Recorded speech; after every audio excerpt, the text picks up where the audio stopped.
All right, ladies and gentlemen, episode 148, Clash of the Podcast.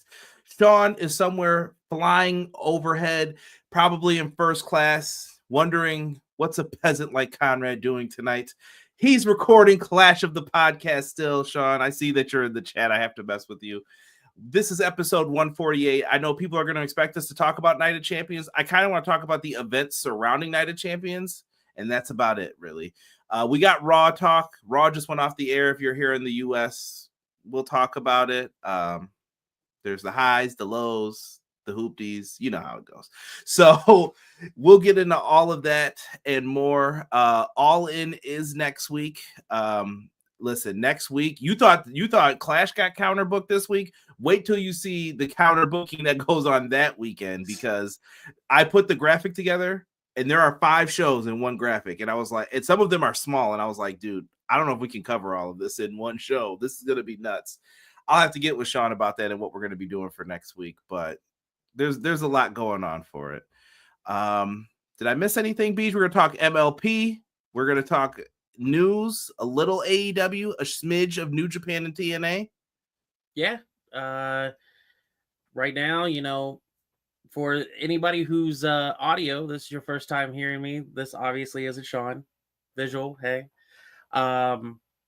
In homage to Hubs, drop that thing.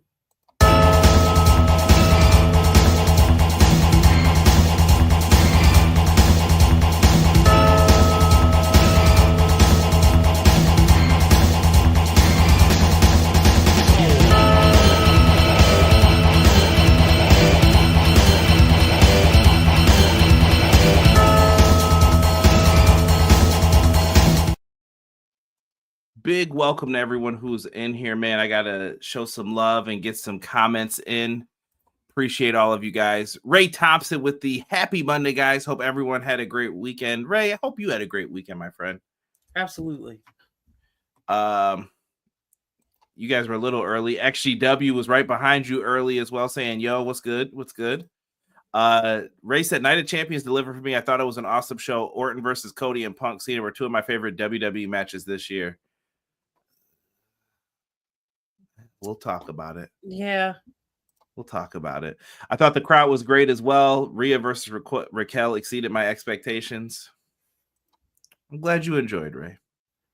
Clown says, evening, everyone. What's up, Clown? Much appreciated. We got a super chat in here. Shout out to Joel, man, leaving us the $1 super chat. Thank you, good sir. It is much, much, much appreciated. Thank you. Yes. Jumping back up, we have Matt Lopez, aka M Leezy for Sheezy. He says, hello, good evening, everyone. Hope you had a good Monday and had a good weekend and Monday. Let's kick this week off with 2 of the aces in our pro wrestling community. Thank you, good sir. Thank you. I don't know if I've earned that title, but I'll wear it this week. We'll call you a super junior. There we go. There we go. That works. Doug says, another Monday, another clash. Conrad BJ chat, teach me. I should do the Disco Inferno for that emoji that's up there, but I won't.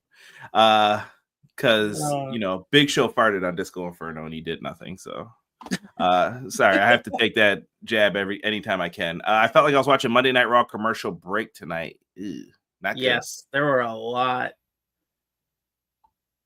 Yeah, it's gonna get worse. It's gonna get worse. We're gonna talk about New Japan, Matt. I promise you. All In. If Beach wants to get into a little bit of it, I'm sure we will. Hub says, what up, everyone? Y'all hold it down for your boy Hub. I'll see everyone next week. I'm currently on my way back home. Peace and blessings, everyone. Appreciate you, Hubs. Safe travels, man. Yeah, for sure. We'll put up your stuff popping in the chat right now. James from the Pro Wrestler Shoe said Muhammad was a plant for Punk. I mean, who else you know with a SmackDown hat? You know what I mean? I don't know. Next week is going to be wild. Absolutely. Also, the best BJ I've seen on YouTube. Pause. No play. That is right. Yes, play. That's right. Quills is in the house. He says he's back again to enjoy episode 148, the best wrestling podcast out today, Clash of the By God podcast. BJ, welcome back to the Clash, brother. Good to see you, bro. Good to hear from you too. Thank you for welcoming me. This is actually my first clash that I've been on here with. Sean's been consistent. But not my first time on the channel. But thank you. Yeah, no, Beej is everywhere. He's in a lot of videos actually. If you go back, even in the old days, you'll see BJ pop up. T Ferg says, "What up, gents? Did I see MJF in the MLW ring? You did, T Ferg. Popping up with the Mystico mask. By the way, I've been playing the Mystico theme in the background. Shout out to BJ for the shorts, by the way. BJ got me like dedicated to doing one short a week now. And I was like, I played that, and now all of my ads are in Spanish and YouTube. And I'm just like, you know what? I don't care. It was awesome. Worth it. I love this song. Awesome. Could there be an AEW MLW partnership in the future? Beej, I'll let you go first on that.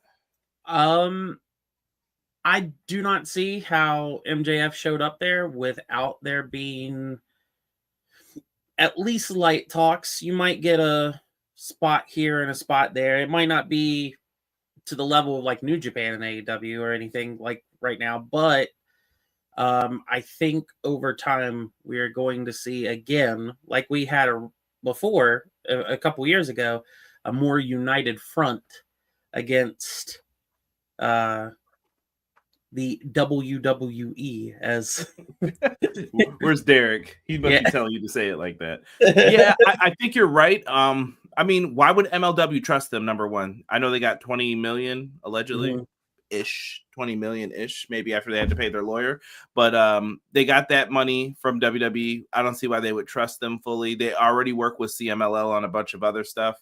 Yep. The partnership makes sense to me. And I think this was kind of Tony saying, I'm sorry that I took MJF and all these people from you, but I had more that I could offer them. Basically, oh my goodness, Court Bauer is the one who runs MLW.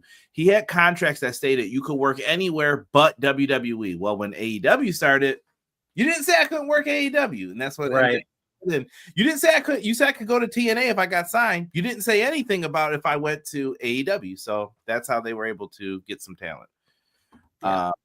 Yeah. Listen, the talent taking is a dirty game sometimes, and it's got to happen though, because when they need to freshen, they're going right to the places where they know the talent is. Quill says Night of Champions was either a 5 or 6 for me. Woo. We'll get into it. CJ. E, much appreciated. Conrad, I don't have a better dance emoji than the disco guy.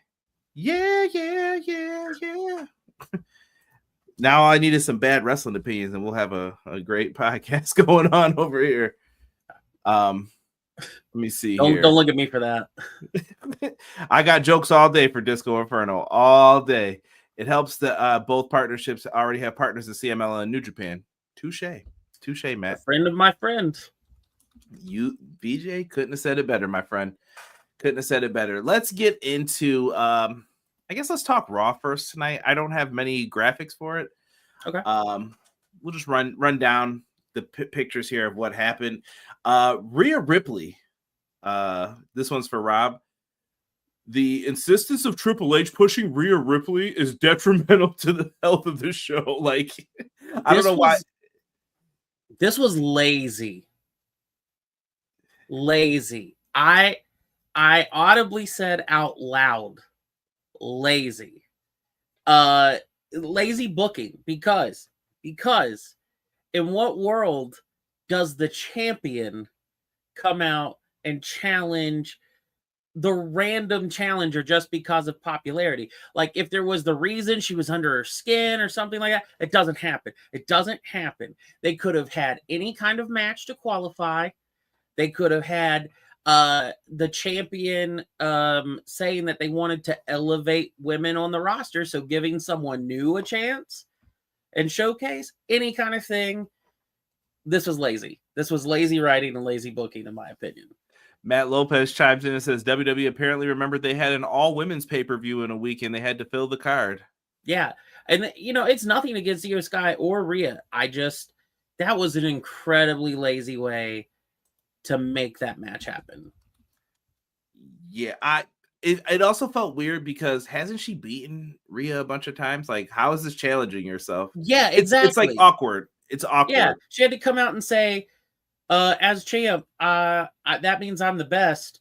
well, that means I need to beat the best and beat you, even though I've already done that. Yeah, little awkward they got into it. Is it the best match they could probably do right now?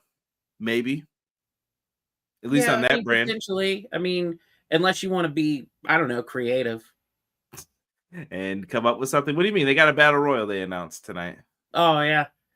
I Big mean, battle royal. They could have had tonight, they could have had the gauntlet match and the winner faces the champion. You know, I don't know. Hey, what do you know? But that wasn't happening, brother.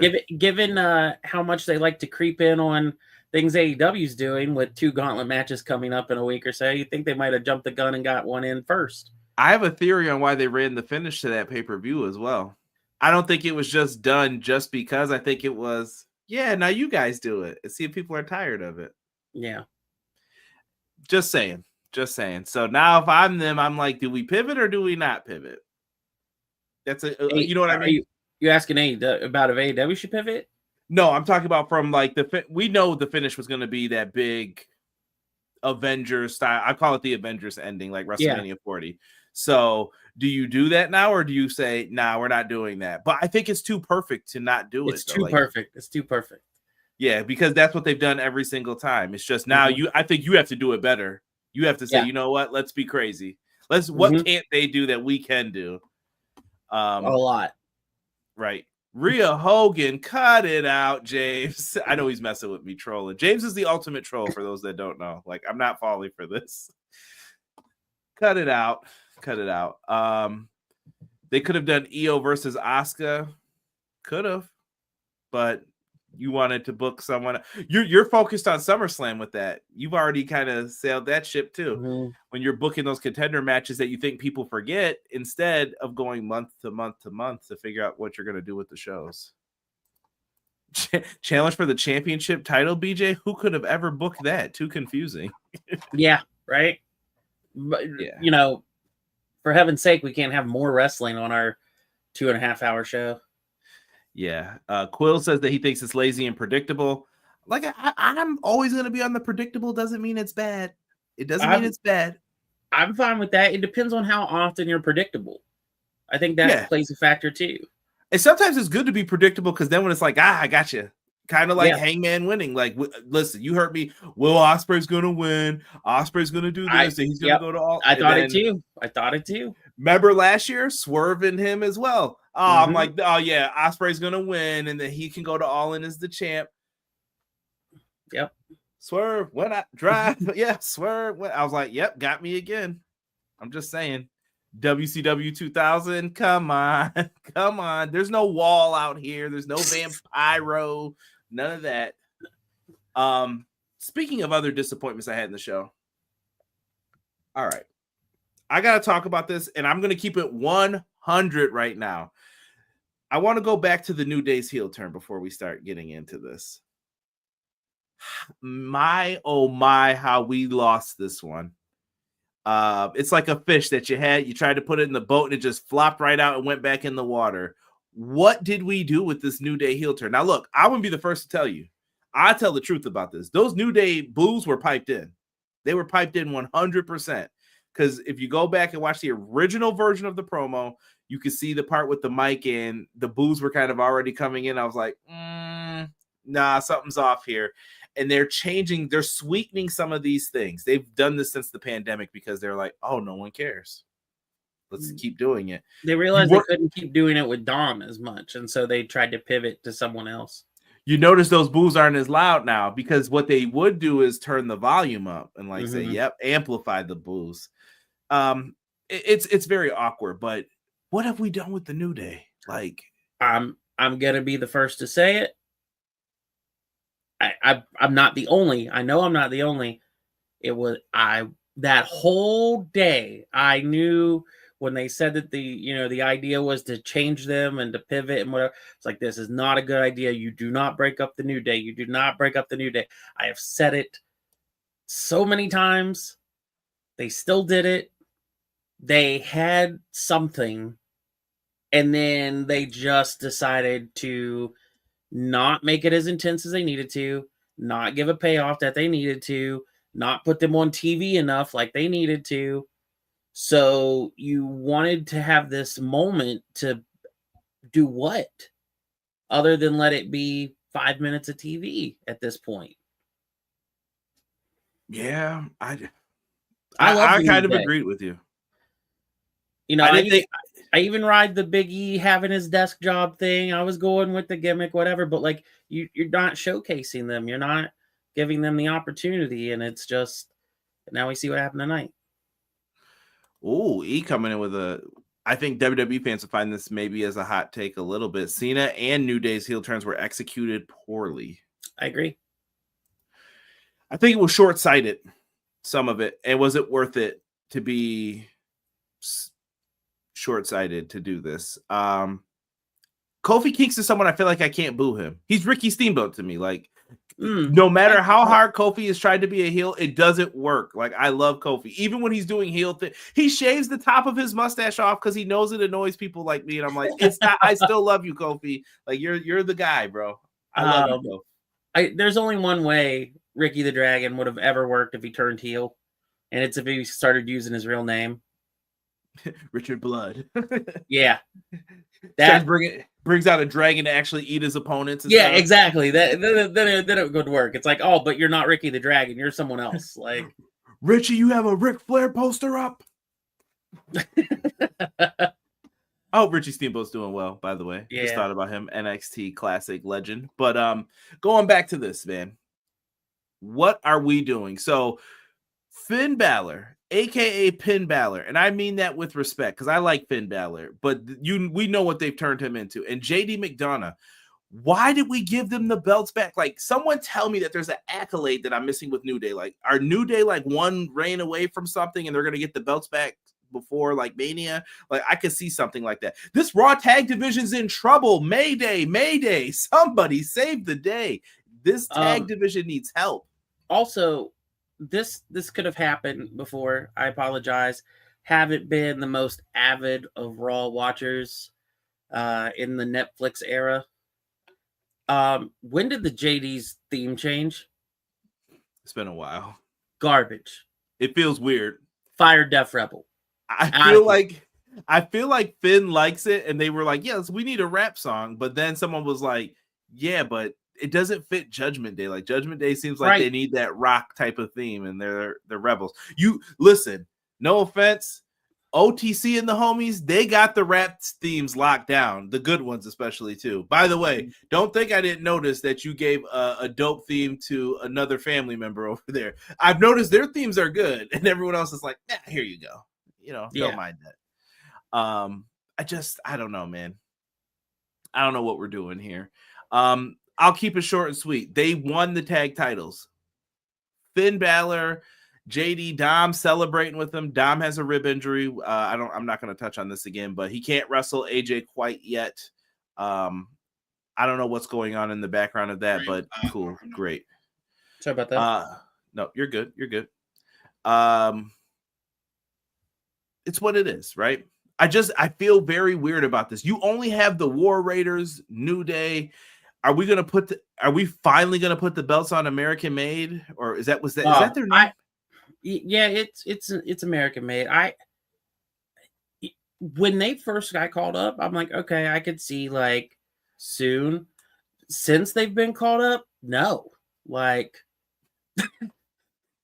E. Only E. I mean, you can't be a good guy with that name. Like, you just can't. Like, boo! What I do? Go watch the YouTube version if you don't know what we're saying, because I will have to put up a censor thing if I say that on the audio version. I think when New Day turns back, they won't have the same heat, nostalgia act playing the hits. Perhaps the Raw tag title scenes, the Raw tag team scenes, obsolete. I agree. It's cooked. You can't keep beating teams and then expect me to care. Otis and Tozawa, cooked. Who's the other team that was in this? That American Made. Like, I feel like they're cooked. I don't believe in them anymore. Right. And that was supposedly going to be one of their main guys. Is it Julian? Mm-hmm. I don't know what his name is. Julius Creed. Like, they loved that dude. Like, that was like, this is one of the guys, I'm telling you. Didn't happen. I don't see Didn't it. happen that way. I don't know, man. With El Grande, yeah, we're done with that farce. Cut it out. Who? I know that torso anywhere this time. I know that torso anywhere. Chad Gable and El Grande Americano look to both possibly be out for the same amount of time. El Grande Americano was just on here tonight. I don't know what you're talking about. Yeah, he looked healthy. very He slim. looked ready to go. He looked big tonight. Like, yeah, swole, we'll say. Swole. Yeah, like I said, I don't know what we're doing here. I don't know where this tag division's going.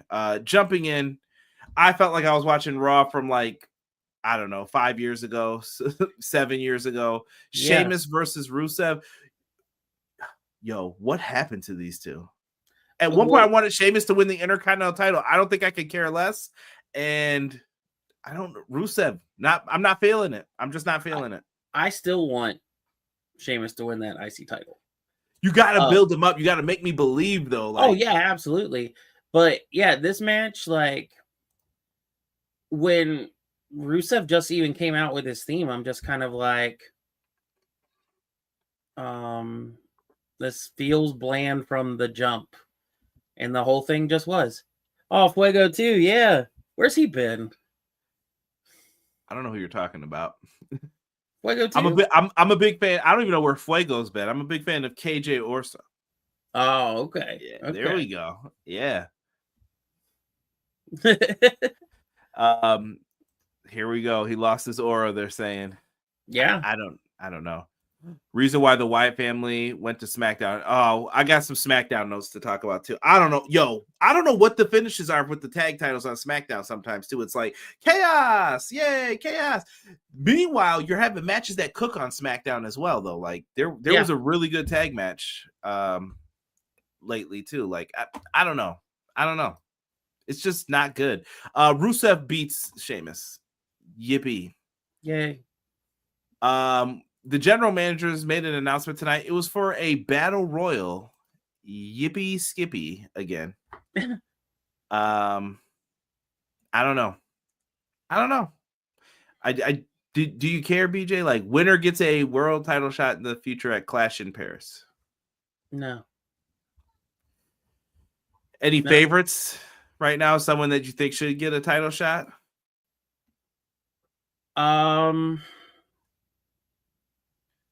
Honestly, out of people that I could foresee of like putting into the picture, no, because they're already doing something else. Feels like you'd be messing with plans at the moment. Like, I think Stephanie Becker could be a favorite. Like, I mean, yeah, that is true. They kind of went quiet on her the last couple of weeks, so yeah, that's true. I'm just throwing it out there for a name. I don't know if anyone else is. I was gonna say I kind of already associate her with the main event picture, but yeah, that makes sense. Clown. Oh, Clown. I forgot to give you your name before, too. Clown 13Z4 Tweezy. That's how I always remember your numbers, truthfully, because of Sean. Rusev is learning the lesson Andrade is. You shouldn't have left now because now you got to eat crow. They fired them. Like, it wasn't even that they left. They got fired. I just don't understand how you go somewhere else and you're like, yeah, I'm not doing that. I'm not doing this. Nah, I'm good. And then you come back here and I'm like, this is what you came back to? This is what you wanted? Like, I guess. No cares given. Battle Royals for the title shot, and it's not even at SummerSlam. Nope. It's already decided. Chris Sabin in a wig. Chill. We had Gunther come out. Gunther talks about how he's going to embarrass Goldberg and beat the crap out of Goldberg. And then Seth Rollins comes out. We're going to mention him in a minute and get into this briefcase talk a little bit. We're going to, like I said, we're going to slowly go over Night of Champions. But any thoughts on this segment? Like, LA Knight gets involved. Punk runs out at one point. We got the vignette thing for Goldberg, too. Oh, I noticed that they threw Tony Schiavone in there a few times.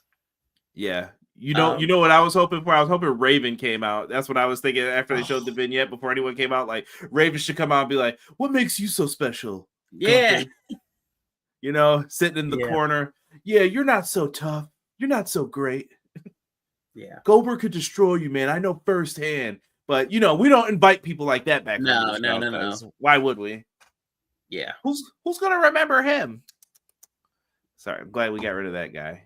Yeah. Freaking Kevin Dunn, idiot. But yeah, this segment overloaded. Punk getting into it with Gunther, then yelling at LA Knight backstage, like, stay away from Seth because I got to get him first. I'm like, what are we doing? We're making problems out of nothing. Yeah. Why can't you guys just team up and go up against these guys? Mm-hmm. What is this? Why are we dealing with this? The Seth Rollins group doesn't have a name still, right? No. I know the rumored name is the Oracle. Well, they're the Seth Riders until now. I don't know what they're doing right now. I think Paul Heyman might be the Oracle. Maybe because they're the Seth Riders. Like, they're out there. That's who they live for. That's what they're doing. I get it. I think Braun Breaker didn't need this. I didn't think Bronson Reed needed this, but Here we are. Like, this is what we got. And I do think, if you want my prediction, I think Braun Breaker is going to be fine. I just don't think Seth is a good faction leader. I think Seth works better alone. It just doesn't work to me. No, that's why I think Heyman's there. He's going to be the glue for it. Yeah, he's trying to keep it like on track. Like, let's not screw this up. Mm-hmm.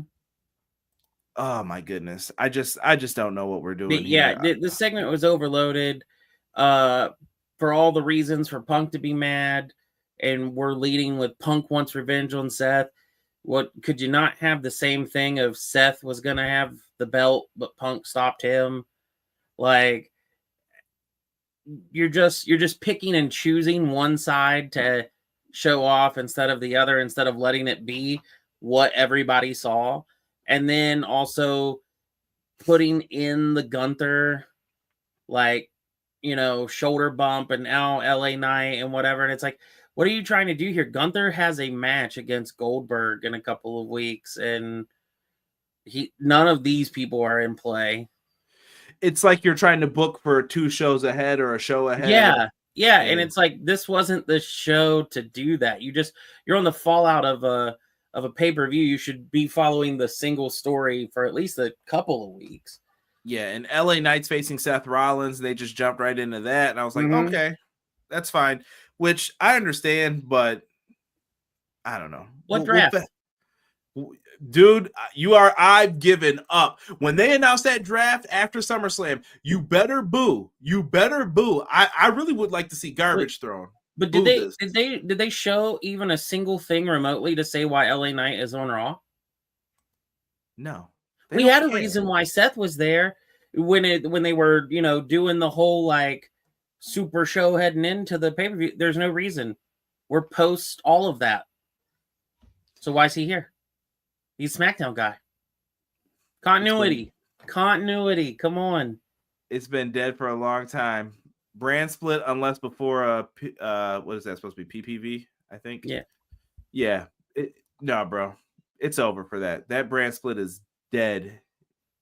Diggity dead. It's over. Like, it's nothing. It's meaningless. It's cooked.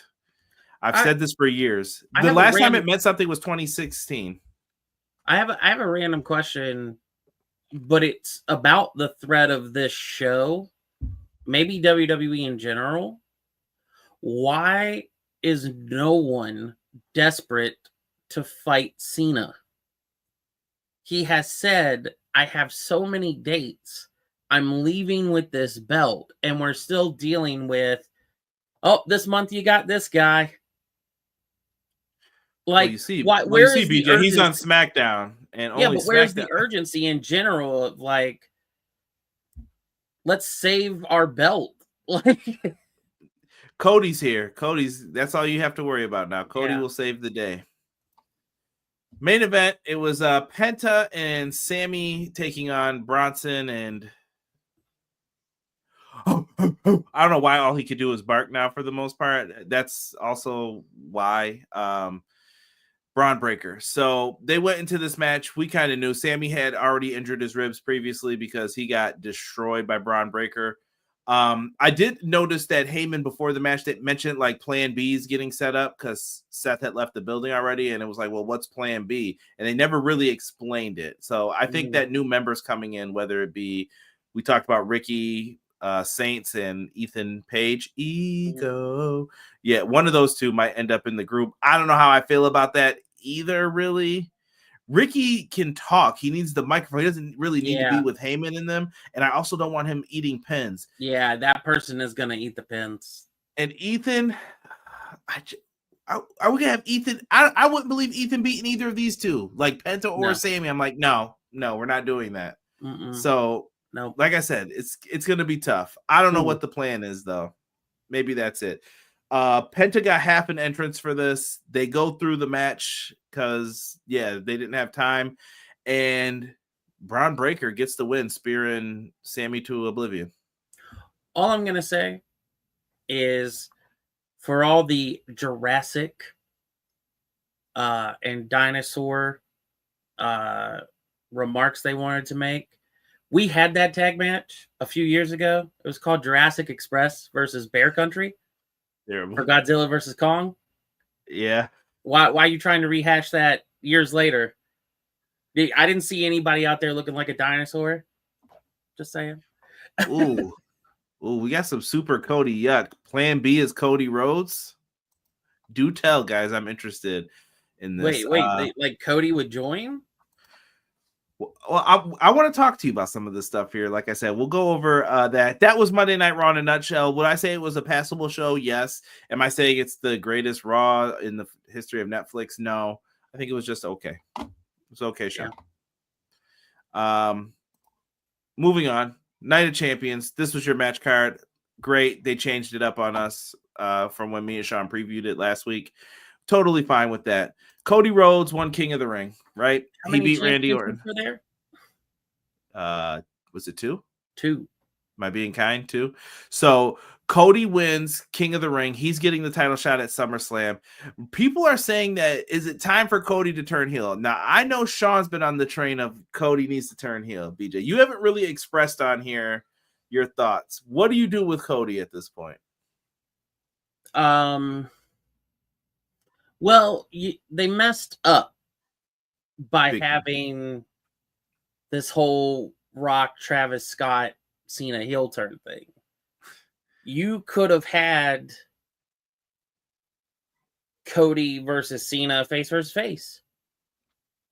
And you probably should have waited a month to do it anyway. And I would have chose Cody to win at Mania. And both of them be respectable, whatever. And Cena could still get the belt at some point just by, a multi-man match or something without having to get the pin over Cody. Where Cody's at right now, I'm still on the boat of not turning him heel. There's so many people that are like giving up on it, and I'm not trying to super Cena him. I'm just saying, what's the reason that we couldn't preoccupy him, that he still loses at SummerSlam and somehow gets the main event of the Rumble against whoever's champ then, because it won't be Cena. I don't think it'll be Cena by then. And he wins it back there. I'm still not opposed to it. I'm still okay with Cody Rhodes. You know how I feel, BJ. It's very weird with Cody because of like rah AEW gone. Mm-hmm. Do you think people like Cody? This is one of my Cody Rhodes questions. Jesse, whoever's a fan of him, please leave me a comment, even after the fact for this. Is Cody Rhodes liked because he was viewed as the savior? Like when Roman was on that long title reign, is he viewed because he's the first AEW steal that they got and it was an EVP? Or is it Cody is really that guy for the company and they love Cody and they wanted him back? It's odd that you say it like that when there's 3 options, because the reason I like Cody and the reason I'm still fine with Cody is a 4th reason. And it's because I've just been behind Cody. The minute he decided to do it his own way, the list, going off and doing his thing. I'm like, okay, Cody, you're that guy for me. Like, I appreciate that you decided. It was I just am weird. gonna- Never the guy in New Japan, Right. like weird. Yeah, he decided that I'm gonna go and I'm gonna prove myself the same way that Drew did. I think that's maybe why I'm a big Drew fan still. I don't think it has to do with allegiances. I was upset when Cody left AEW and went to WWE, but it didn't make me lose the want to see Cody do well. And I know Cody can do a good heel work, but I don't see where that fits for anything right now to make the shows better. Because Cody's not making the shows worse. I think it's the convoluted stuff around wherever they place Cody that makes it feel kind of at times. None of the ish surrounding Cody is Cody's fault, really. Yeah. Like, I get, like I told you, the Rock thing, I've explained this plenty of times, and we're gonna probably talk Rock and Triple H in a second. I don't remember if I added that in. If not, James just brought it up too. They're gonna have that Netflix show coming out soon, and I'm interested in episode 4 when the Rock gets involved in the WrestleMania 41 plans. What do you do with Cody? Cody has messed up 2 of Rock's plans. Now, look, I know you guys are like, yo, I hate Rock. Rock's annoying. And if you're on that train, I get it. Also, if you're like, nah, this ain't Rock's fault, I kind of get that too a little bit. I'm trying to be more understanding. Rock didn't book all of WrestleMania. Rock did not book the tag titles. I'm pretty sure he doesn't care. He probably wipes a cockatoo's backside with what you think about the tag titles. He does not care. He was like, let's focus on making this good. Yeah. He did make it good. He did do what he was supposed to do. And then he was like, you know what? I'm out. And then figure it out. You're great at creative. Figure it out now what to do with me. Was it screwed up? Yes. Maybe you should have let people down beforehand. Probably. You could have had Cena do that, but we didn't have him cut those kind of promos. We played these weird games. Yeah, Cody has told Rock, acknowledge it, or we didn't say what was going on with that when that was the big talking point. But Rock is also on the board, and Rock is also at the height of, like, he can call shots a little bit. He's got some stroke backstage. You told him no twice. I don't know what happens on the third time. Like, you've said no to all my ideas, Cody. What do you want to do then? Since you're running it, what do you want to do? And I think that this comes down to your conversation about Triple H and The Rock, because Cody's a Triple H guy. Mm-hmm. He has gone on record to say, and he's absolutely meant it, that Triple H was his favorite wrestler growing up. So it's not just because Triple H and his dad were cool and because he knew him when he first came in. Like, he liked him as a fan and then became friends with Paul. Right. And you've heard it too. The whole, they smashed the throne. I feel like that was like an homage to him now. Yeah, that's like, oh. Yeah. It was signaling to be like, hey, we're the new thing. But Cody knows that if it were a young Triple H and given the opportunity, he's gonna signal too. Because what did DX do? The tank and all. We're going to war. Like, yeah. So he was paying homage while giving the shot. Excellent point. And let me ask you this. So let's just say WrestleMania 38 goes different. Cody re-signs with AEW. Who beats Roman Reigns then? Who's the guy in 2 years to beat Roman? Now this, let's go on. We don't know some of the people who are coming in or who show up in that amount of time. Braun Breaker. I 100% agree. I think they would have just pushed them faster. I think if we knew where some of the things could go, I'd argue Jacob Fatu. Yeah. But we didn't know. We had no idea that he would even be a factor at that point. I don't think Jacob Fatu would be in here if it wasn't for the new TKO regime. I feel like that's the old Vince regime was just still too. Listen, we all know people who work with people that are a little up there in age. They didn't play that stuff back in the day. Nope. You do what outside extracurricular activities? Oh, you can't work here. Oh no. Yeah. Like, relax, bro. Relax. Like, I get it. I hear you, but he's got a record, but he hasn't done anything in 10 years. I don't know, man. I don't know. Like, take it easy. And I think he was more worried, like, we got to go through all this work for his visa stuff and all that. I don't know if that would have happened, but Braun Breaker seems to be my pick as well when you get into all of that. I think it's a combination of everything I said. I think people wanted a new guy. Cody was there. It was the right time. Roman was hot. You could have did that. It wasn't Brock anymore. We've seen that a bunch of times. So I think they made the right choice. It's just, I wonder what people's reasoning is for it, because you could have supported Cody all this time before. Where were you? Yeah. You know what I mean? It's weird. Just very weird. I mean, that is true. Like I said, I had that fourth reason, and I'm pretty sure Matt said the same thing, that he agreed with me, like that he kind of felt that same way. That's why he likes Cody. But yeah, when a lot of people got behind him when he first came back, and he was still just Cody from AEW, but now at WWE, I don't know if tribalism just had a big part to play in that or what. Yeah, and Seth is still undefeated against Roman. Yes.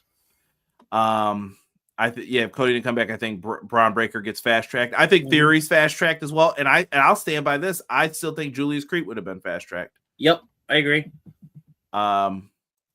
He said Homelander could be the reason why. Going through this, Raquel, Rhea Ripley, I saw a lot of heat for the whole table spot. Once again, hypocrisy for people holding ladders. We didn't say anything about people holding tables. I don't care that they did it. I don't. I'm actually fine with it. It's okay to have referees do safety things. But I'm looking at the people who, how many people did we need to hold a ladder for Powerhouse Hobbs to grab a ring? Dog. Yeah. Be safe. Like, I don't care about that.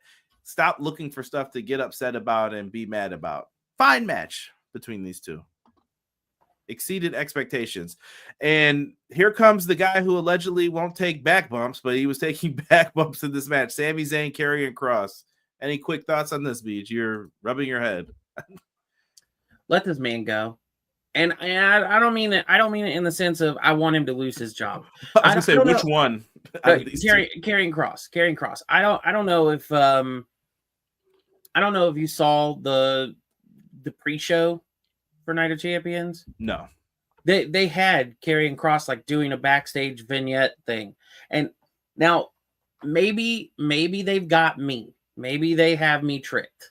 But I've put in the comments on these shows and stuff, that I think Kross got punished. I think for what he said on that Sam Roberts thing, I think he's been punished, but they knew they couldn't just make him not be a factor because of the attention that it gained. During that pre-show, he said when they were asking him a question, he said something about the last time I did this, I got in trouble. So I'm not saying anything. Weird.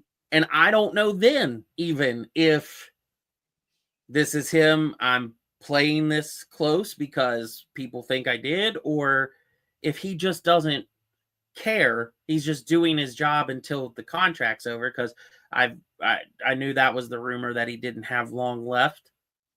But like, I think like Karrion Kross, his promo ability is great. I did enjoy him in TNA. White Rabbit, Lucha Underground. I think there's potential for him. Now you might roll your eyes when I say this.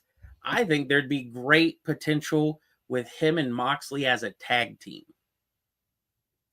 Not Death Riders, their own thing. I think I'd have to see it. You'd have to definitely show me a vignette of what you would want to do with them. But yeah, but I could see it. That's but I'm not saying he has to go there. I'm just saying he could be better utilized by any company right now than what WWE is doing with him. Let him go and be a good wrestler and a good talent for someone else that will appreciate him. I could say the same for Sammy, but they at least feature Sammy way more often. Yeah, and what sucks is the wars that are going on right now. I don't know where you end up putting a Karrion Kross. Like, I don't know where he fits, because you can't really go to TNA again. Yeah. And previous beef also shows that. You also have the issues now. AAA is not available. If you can't go to TNA, why would you be allowed to go to AAA? But what about MLW? You could, but do you want to get stuck into a 5-year contract? Because I'm sure those contracts now say you cannot go to WWE or AEW unless permission is given. I don't know. Sammy gets the win. I love how they tried to play like Sammy is the underdog here. That was hilarious. We get into the U.S. title match. Yep, title changed hands. Tala Tonga exists. What was wrong with Hikuleo? What did he do with his facial hair to make him look like a different person? Probably died and told him to trim it down a little bit. Just no. When does this stop? I mean, once Zilla Fatu is in, we're gonna chill for a little, right? Like we gotta be like, all right. This story has been going on for like just over 5 years. You know, and you guys are sick of Death Riders, huh? You're sick of it. Huh?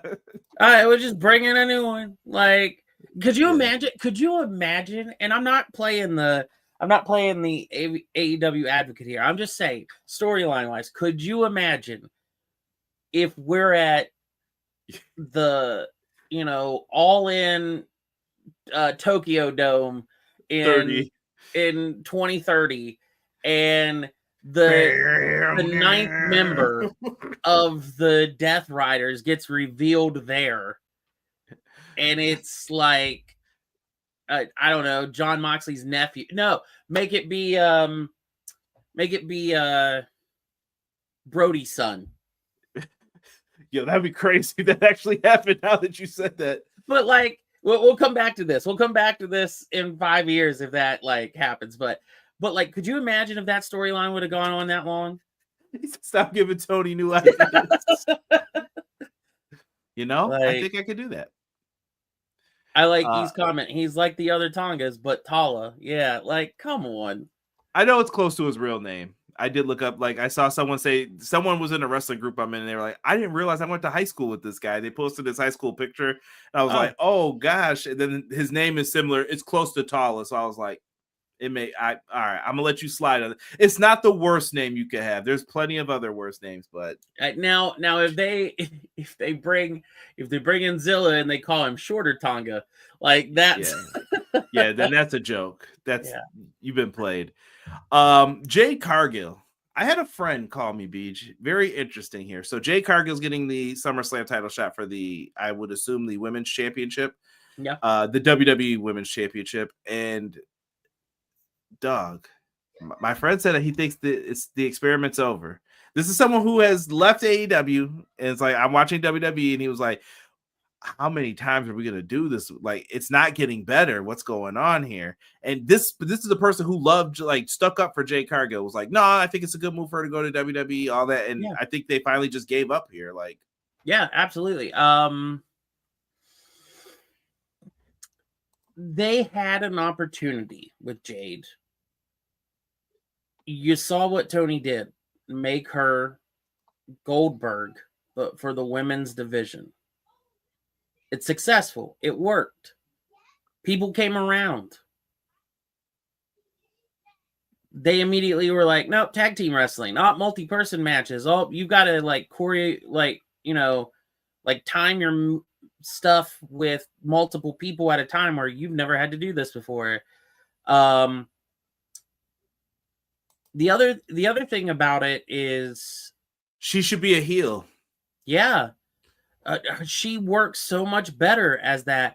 And now that her and Naomi are like reversed, I see Naomi costing her and maybe winning at the same time the women's title, but I don't see Jade coming back for revenge on it because I don't buy it. I could see Bianca turning too. Like now you've put yourself. What? This goes back to booking yourself in the corner sometimes. So now you have to turn someone, but who needs the heel turn more, Jade or Bianca? Because you got them both booed. And by the way, so I don't know what Saudi was on. Disgusting that she got booed like that. Like I saw a clip of it and I was like, what did she do? And they were like, nothing. She just came out. And I was like, oh, that's terrible. Yeah. maybe they don't like her. I don't know what the situation is, but yeah, Jade should definitely be a heel. I don't know. Do you keep Bianca face, or is that you're done with that too? I'd say you turn her heel, but I do want to say, for the sake of Jade, that's two people that were doing decent with face pushes. The Bianca thing being an anomaly there, okay, with the WrestleMania thing, but that's two people that were doing good with face pushes. That now you're going to have to turn heel in order to accommodate for this one person that you keep trying to make a big deal and isn't hitting. That's a fact. Sorry, he made me laugh. That about Bishop. They put Bishop Khan in the bloodline. Oh, he's Cameroonian. I was like, yo, heel Jade would be better. Reason I don't buy this is James. Reason I don't buy the heel turn is because how Jade was portrayed in AEW.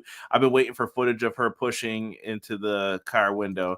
I feel like they screwed up by not having her go to NXT first because of that. People like Ricky, Ego, and Jordan Grace all had to go in NXT. I thought Jordan Grace was getting called up to SmackDown.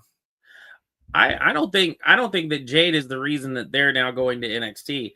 I think they knew that Jade was green, but they, at that point in time, if Star they power. put her on NXT, it was only going to hurt her star power, because that was also, correct me if I'm wrong, was that not also the same time that quote unquote Triple H was losing the war?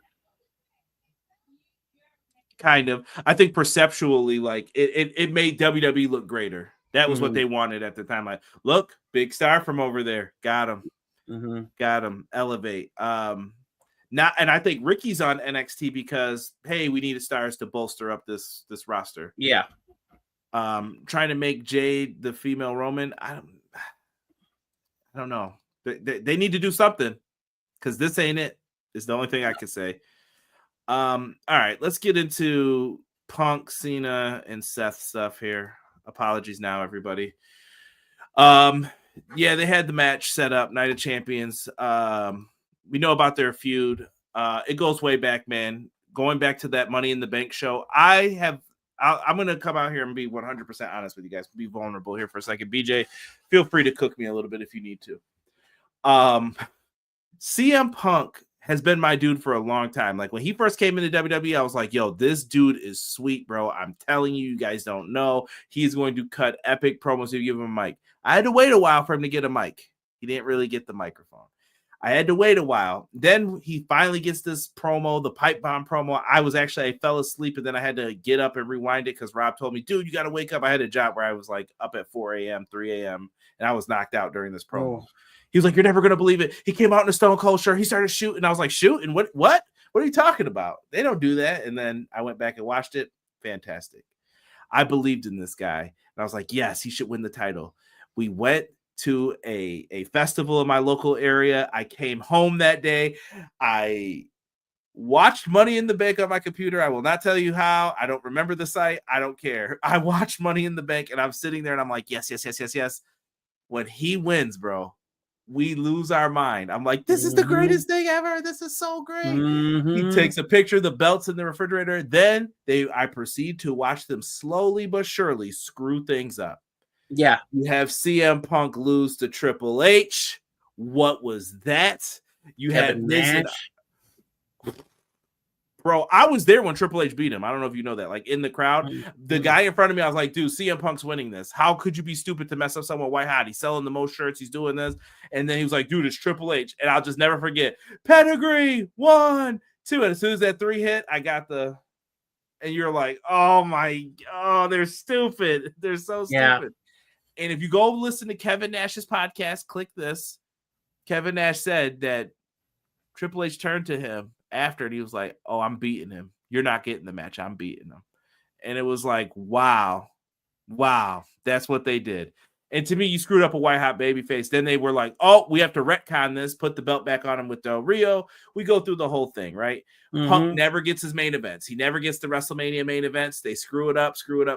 And then by the time you could have gave it to him, guess what? Time had passed. And Bryan Danielson's the hot thing, and you got to go with him. Yep. And Punk knew, you screwed up. I don't know if I could ever get that hot again now, because you only get one shot to put this and do this right. He's mad. They owed him a bunch of favors. Go listen to the podcast with Colt. It's a great listen every Thanksgiving. go ahead, listen to it. It's a good time. I remember that day sitting there. I was like, this is going to be good. Just pausing and telling Rob, like, oh my goodness, I'm at this. I'm an hour in and he said this. Crazy times if you were a wrestling fan. Oh, yeah. What happened, BJ? This guy gets on his moral high horse. He cusses him out. I was never going to get better in a place. I'm back in pro wrestling. CM Punk talks so much trash, bro, for weeks, years, months. And I was like, that's my dude still. That's my dude. Everything still makes sense. Why don't you go main event? Buy one, get one, 2-for-1, night one main event. And all those I could get past. But when he told Miz, go. Yeah, I can't say the whole thing, but go suck a blood money, real name, Ricky Steamboat. You go do that.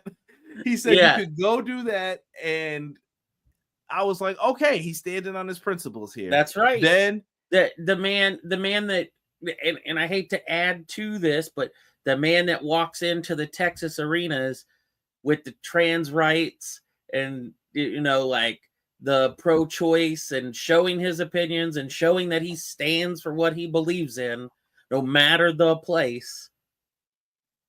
And then brawl-out happens. Brawl-in happens. Punk's leaving. Now, me and BJ have discussed theories.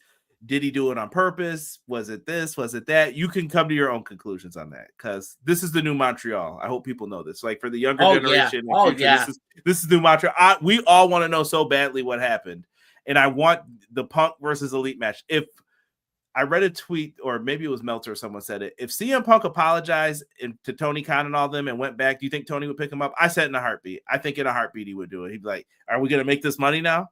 Let's do it. Let's do it." Let's tell the story on air, what we want them to know, and let's make this money and make it happen. Yeah. Will we ever get there, though? Because Punk doesn't apologize. At least I thought till we got to this weekend. Yeah, I was going to say up until this weekend. Now, listen, I'm a diehard CM Punk fan. I've looked past some of the stuff, and I'm like, it's Punk. All right. Okay. He going back to WWE, I knew he was going to have to eat crow no matter what on some of this stuff.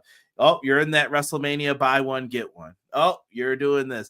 But when you went to the Saudi show, that's where I was like, that's it, brother. Like, that's it. That was the last line. Someone said this great line, and this is why saying nothing is always an option. Because if you don't want to say anything, it's your choice to not say anything. I'm going to pull up some comments here. I see you guys are going in. When you fall off that high horse, it's a big fall. And I think CM Punk fell off the horse for me, where I was like, I want to cheer for Punk. I'm waiting for an interview or something to come out where someone finally asks him, like, why did you say that? Why'd you go back on how you felt? And I'm hoping someone will eventually ask him that. Let's see how long this takes. I'm sure it'll take until the Royal Rumble or next year. But there is something in all of this that should be said too. And mind you, who am I profile wise to say anything, but in my stature for how, people listen to me or anything like that. But, even if the idea or thought was he gets a big payday and, to show that, I still don't support this, I took that payday money and donated it to whatever, might be a good cause. Yeah. But you lost a lot of people because of who they saw you as. It doesn't matter the underlying moral there. Like the overarching thing is when you make yourself be that caricature, that avatar of I stand for what I say and I do this, that's more important than any amount someone could give you to help support counteractively, because you could work on that on your own. And so it hurts me because I was a Punk fan too. I completely shifted. I wasn't completely on the Buck side of anything. Like if anything, it muddied the waters everywhere and upset me. But the brawl out thing and Punk going back like really bothered me, and it upset me from that point. So from there, I'm just like, okay, I will watch Punk and whatever, but like I just take him for the character. But there are some things that even this Saudi thing, I was like, yeah, because Punk doesn't do Saudi. And the fact that he did, I was just like, whoa, man. I thought Like, the Rumble was going to be the controversy we had to worry about. yeah, Like, yeah. And Matt brings up a good point too. When he went to Raw to apologize to Miz and Triple H and Bayley invited him, that didn't sit right with me either. Something smells fishy. I get it. Like, do you want to say something to your friends? Totally get that, but nah, fam. Like, Tony wasn't wrong either for like, why are you? What are you doing? Why couldn't you just call or text that or say, hey, put me on FaceTime with them? You showed up in Chicago. What? In your heart of hearts, BJ, do you think he went over there? Like, do you think this was a setup? Like, I feel like from Brawlin, I'm wondering, like, was it a setup to get out of there? He seemed miserable by the time Collision started. Like, yeah, I don't, whatever. I think him going there was a strategy to get higher stature in the company. Stature in AEW? Yeah.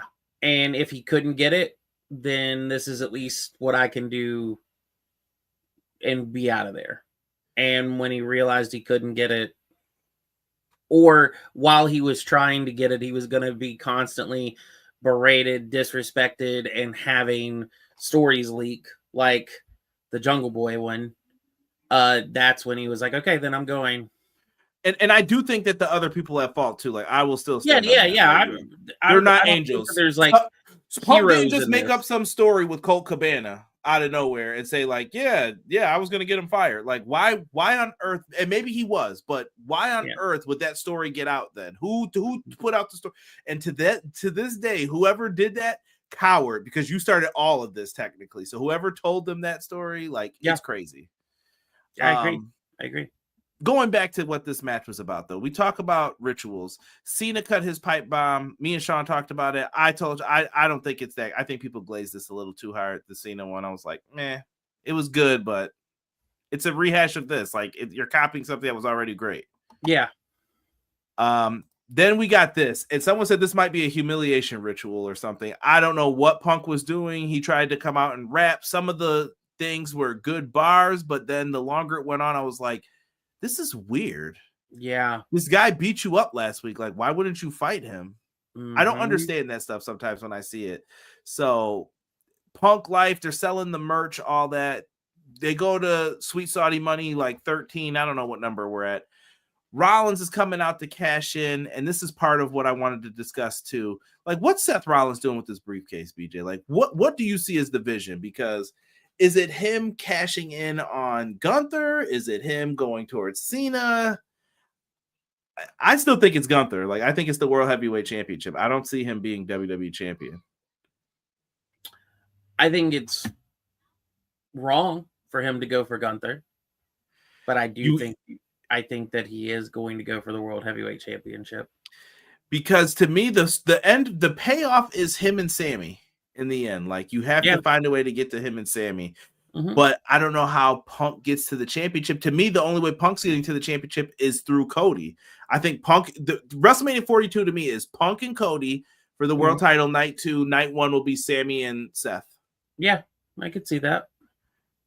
I don't know. That's just my thinking on it and how they move forward with the contract. But what and Seth's faction, like, is this working for you? Yay, nay? Yeah, I'm totally fine with it. I want all of them to be doing well and be considered top talent and elevated, and I think it's working for all of them. The one that it's hurting the most is Breaker, but that is a writing thing of making him bark the way that he does. Like, as often, you know what I mean? But I do think him having Heyman next to him ultimately will be the better for him. Yeah, people are saying Punk Cody as well. And did you believe that these were the subtle John Cena is still a babyface moments? He tackled the ref. I know that was a callback to Money in the Bank, but him going in front of Rollins and fighting with him, the look on his face sometimes. I think these are all going to be the clips of the good John Cena still in there before they get back to it. And that's why people, and I'm going back to the Cody heel thing. That's why people think, what if Cena has the belt? He's like, I can't hit Cody with this. I'm a good guy. What am I doing? And then Cody low blows him. And Randy could be the reason, like, Cody technically cheated to beat Orton. I didn't bring it up because I wanted to use it here. Like, he technically cheated. Yeah. I'm going to throw out a very left field. But it's the quickest thing that I could think to make Cena be back a face. And it's corny. I will say it's cornball, but in the realm of WWE and what we know, Pass those corn pops. Let's hear it. What was the ending of the Bray Wyatt John Cena match at Mania? I won't hit you with the chair. I want you to No. I'm talking about the Firefly Funhouse match. Oh my goodness.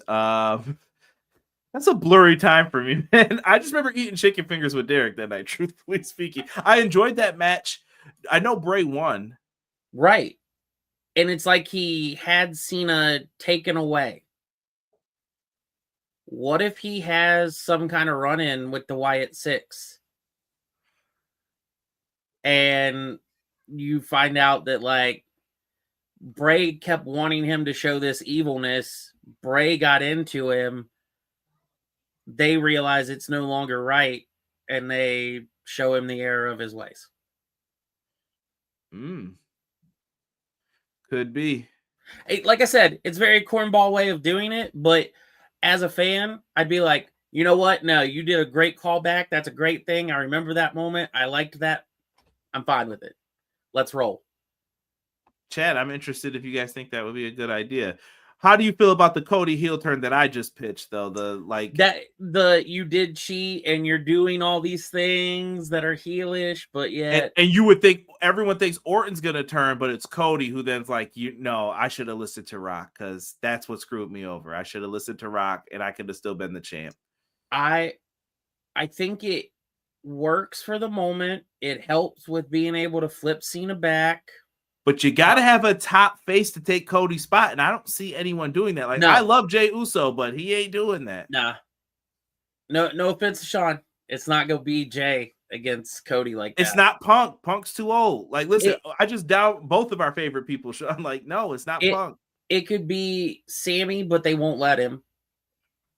No, like, I think the ship has already sailed for them to let it be Sammy. That's what I'm getting at. Is like to be the top dog kind of like guy? even if we get Seth versus Sammy at Mania this year, he could win the world title, but I don't think he's gonna be the next Cody or the next Cena or anything. You know what? I'm gonna say a controversial hot take right here too. I don't think Cody's the guy. I still think it's Roman. Roman's the one who gets to call the shots. If you were telling me tomorrow, who is the biggest draw in this company? Like, we have to put on a mega match. Who's the biggest star in the world right now? Like, on social media, anything. You get an athlete. Let's say Jake Paul wanted to come in and wrestle one wrestling match at WrestleMania, but he said he's going to win the Rumble. Who do you book him against? Who gets that spot? Like, you got to trust the guy. And he says, I'll put this guy over, but it's got to be whoever's the face of your company. Who are they going to pick? I think they would go with a Roman right now still. It would be a toss-up between Roman and Cody for me personally, but I'm also looking at... I'm doing the if push comes to shove. Yeah, I think Cody's the people's guy, Roman's the corporate guy. So if I'll do it if it was Gomez or if it's Triple H. Okay. If it's Gomez... Roman. Hands down. Done. Already done. We got it. Triple H might say... It's not fully Cody, but but I'm trying to make it be. But you know what The Rock says? The Rock says it's me, and I'm going in there. It's Jake Paul versus Roman.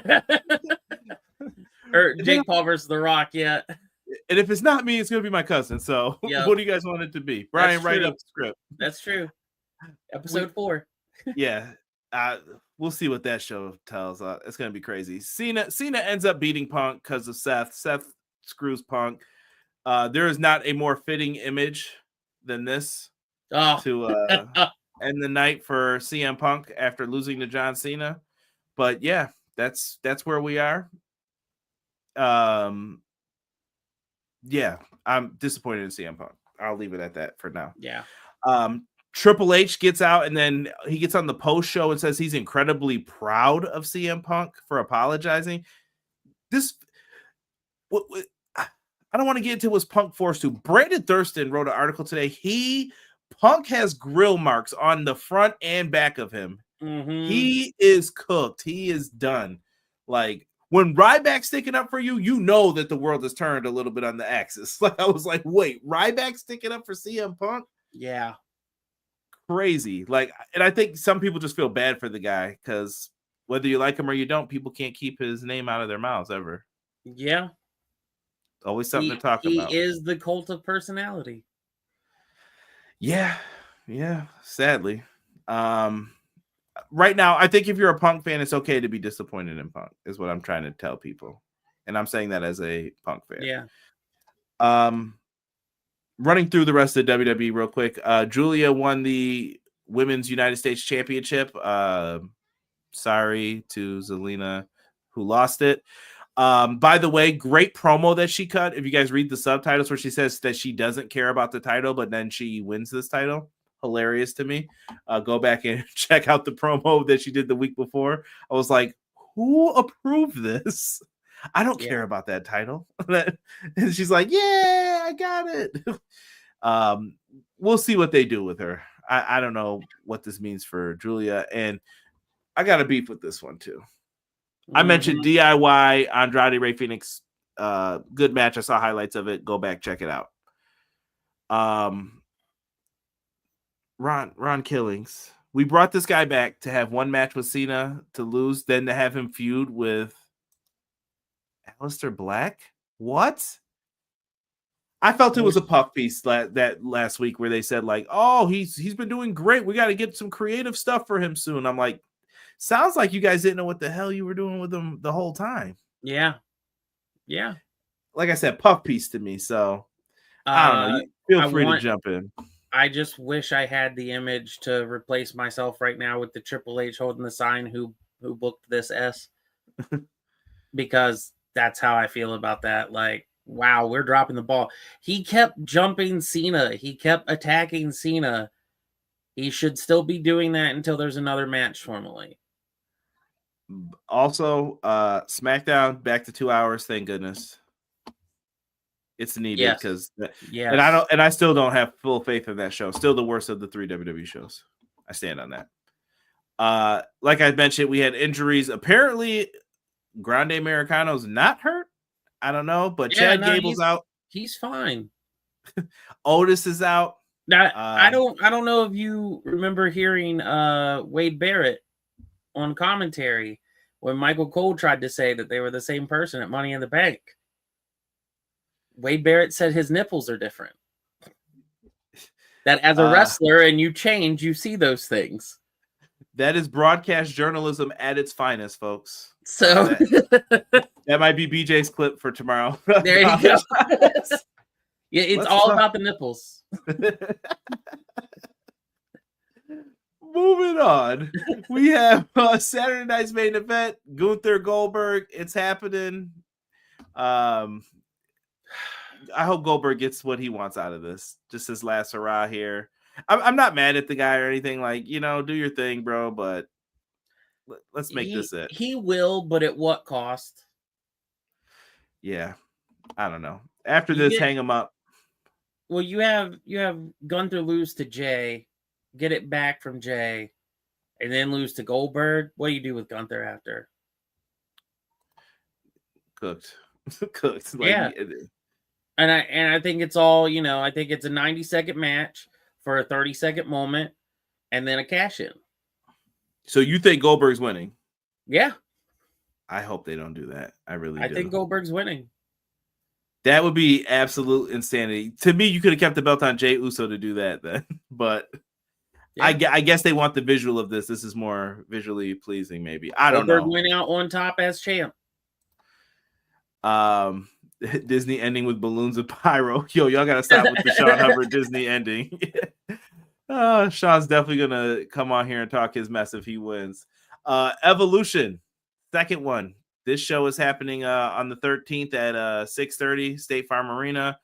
I'm looking forward to it. I wish they would put a little more emphasis on this, but I think this will be the focus for the next few days. I know that we have a women's 4-way tag title match announced. Raquel will be teaming with her new partner. I almost called her Roxanne Perez. Thank you. I almost said Roxy. They're going to team up. If they can win, they'll be the new tag champs. They're going to take on a team from Raw, SmackDown, and NXT.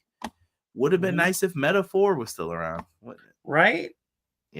Minor details. Speaking of NXT, go ahead. You got any predictions for the teams?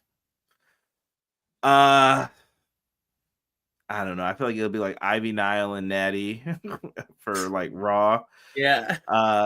NXT. I'm trying to think of who's Sol down Ruka there. And Zarya.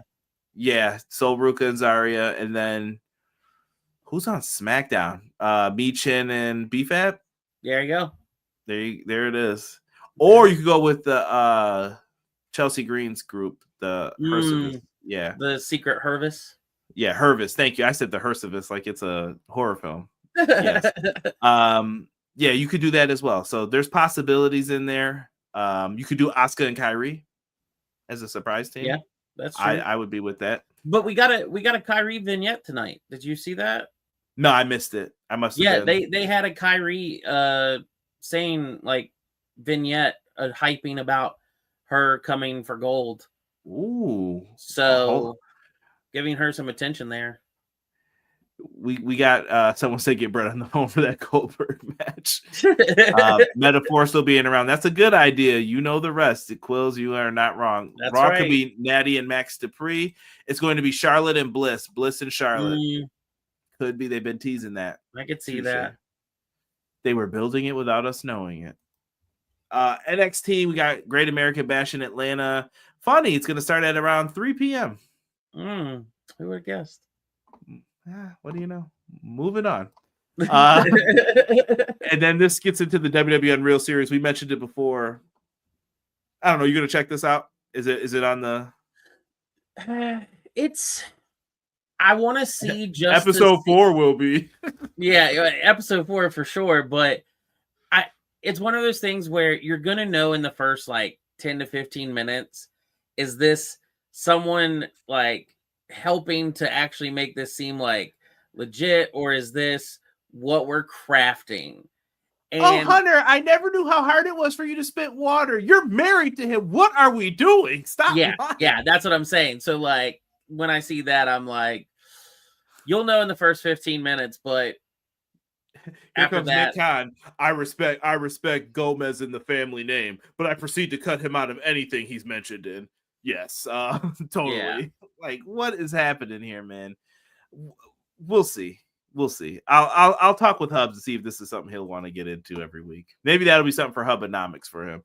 And San Diegoans, I don't know if that's the right word, but you guys are getting Survivor Series War Games. I feel like we're just putting War Games in at this point, just because. Yeah.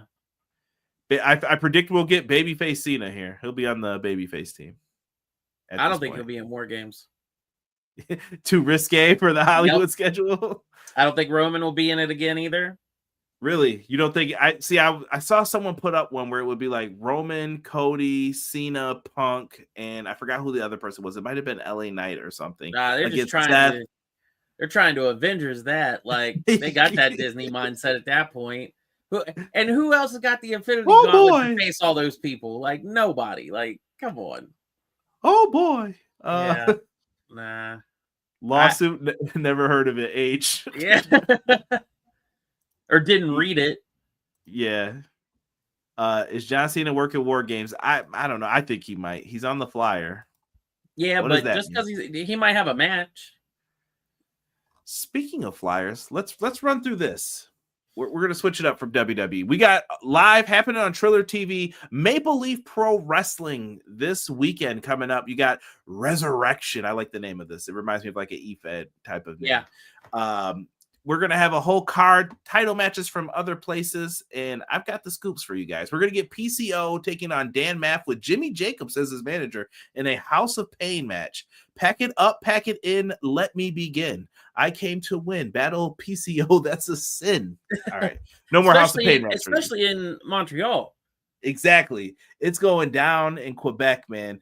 PCO is going to be fantastic here with this. Like, I don't know. Dan Maff's a legend too, if you don't know, from like back in the old Ring of Honor days. So this one will be fun. Shotzi Blackheart's also going to be on the show. I don't know if the injury thing's an angle. If it is, we'll see. I'm unfamiliar. Did she get hurt recently? Yeah, but some people think it's a storyline with Cardona. Oh, okay. For them to have a match. So I don't know what they're doing with that yet. Stu Grace is going to be taking. Yeah, Stu Grace is taking on Sheldon Jean.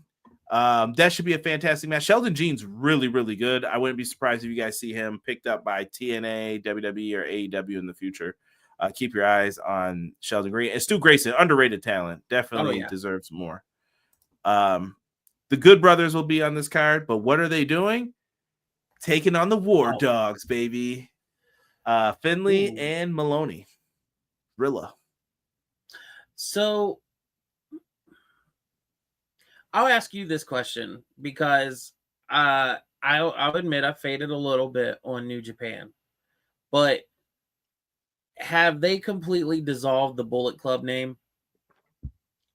Basically, kind of. Because I knew it was Bullet Club War Dogs there for a while, but there was a sect of them that wasn't Bullet Club, and so I don't know. They just kind of dissolved it. Thank you, Clown. Thank you for letting me know that. Quills, I will try to do my Triple H impressions when called for. I'm sure he'll say something soon.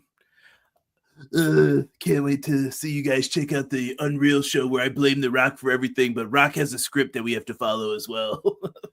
I don't know what they're going to do with that. It's going to get crazy. We have a PWA Champions Grail match. Rohan Raja is going to take on Hammerstone. Why is Hammerstone not signed? I don't know. Is he holding out for money or what? I have no idea. I would have thought 10 years ago this guy would have been. I don't get it. Quills, I haven't seen him associate with Kenny King in a little bit. I don't know if that's just a booking choice or what. House of Torture, yeah, they're no longer really Bullet Club. Like I said, to me, it's House of Torture, War Dogs. We can let the House of Torture thing just go. Yeah, no, House of Torture is torture. Yeah. Dude, I love Sonata and Evil when they were a tag team. What have they done to my boys? Like, what have we done? Yeah, what a big change when we were like, oh, these two, they're great. I love them.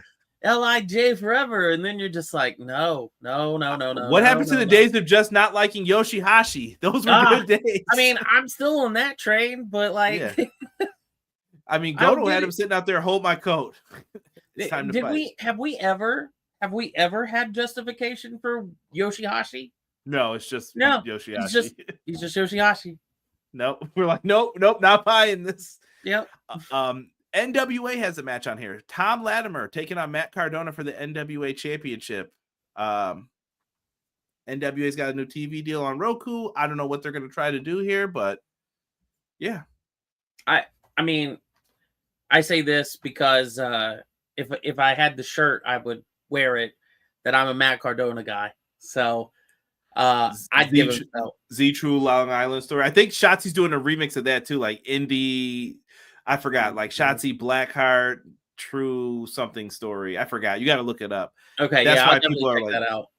Yeah, I'm sure they're gonna have some match with a tank. Quills asked what happened with Hammerstone and TNA. Did that fall through? Yes. I was gonna say, I thought that was like a short-term deal. Someone said, he said Scott D'Amore cooking good soul food with the scraps. Soul food was scraps, my brother. But I don't want to get into a history lesson on here right now. But yes. And Giselle Shaw was supposed to take on Shotzi Blackheart. I don't know if that's on, off. Like I said, Stay tuned. But Giselle Shaw will defend the MLP Women's Championship. And so will the world champion. It'll be Josh Alexander taking on Ace Austin. 2 Scott D'Amore guys. This is going to cook. Somebody better sign this man. Sign Ace Austin. Yeah. Him and Chris. What are you doing by not?